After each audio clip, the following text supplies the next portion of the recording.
One thing with TF2 is that it has no official rulebook. No one tells you what to do. And yet, somehow, every player follows the same unspoken rules. And if you break them, you're done.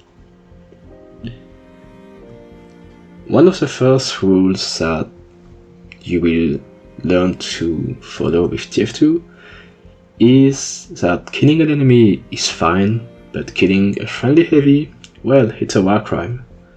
Doesn't matter if it's a competitive match, a casual game, or a bug-infested wasteland, the moment a heavy starts throwing a sandwich, is basically tend to be untouchable.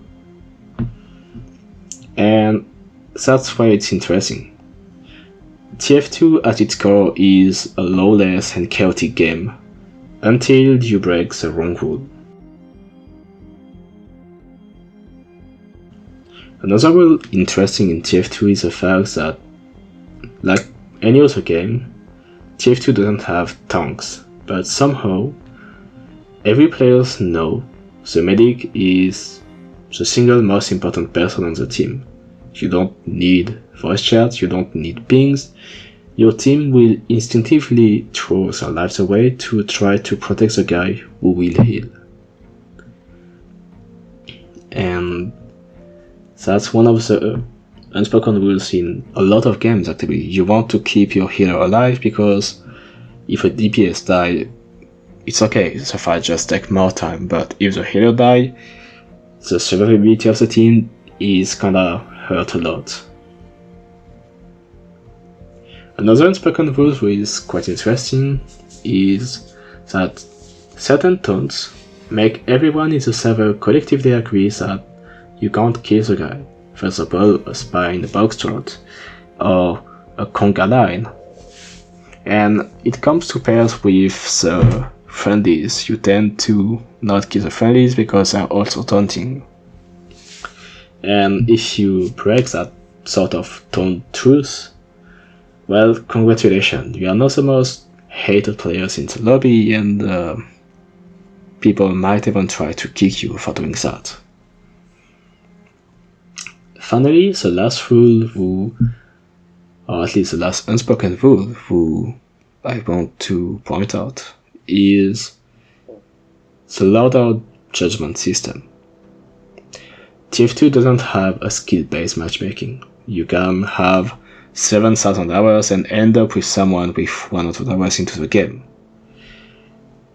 But somehow, we all judge a player's worth based entirely on their hearts. And it's to a point where when the killers actually play well, nobody really knows how to react. If a killers kill you and dominate you or have a bit too good of a movement, instantly we will go for two hypotheses. The first one, that guy is a smurf. The second one, that guy is a cheater. And that's how deep the bot and cheater PTSD might be in our brain. In the end, TF2 is a game with no rules, and yet it has more structure than any competitive shooters. You don't need a tutorial to know them, you will just feel them and learn them with the time. And if you break them, well, good luck for surviving. And also, yeah, let's be real. You have followed these rules without even thinking about it. Now that I cannot point them out, I'm quite curious. What is the most ridiculous TF2 rule you have ever followed without even realizing it? For example, have you ever broken the friendly heavy rule and just kill one, or ruin a conga line by killing the people?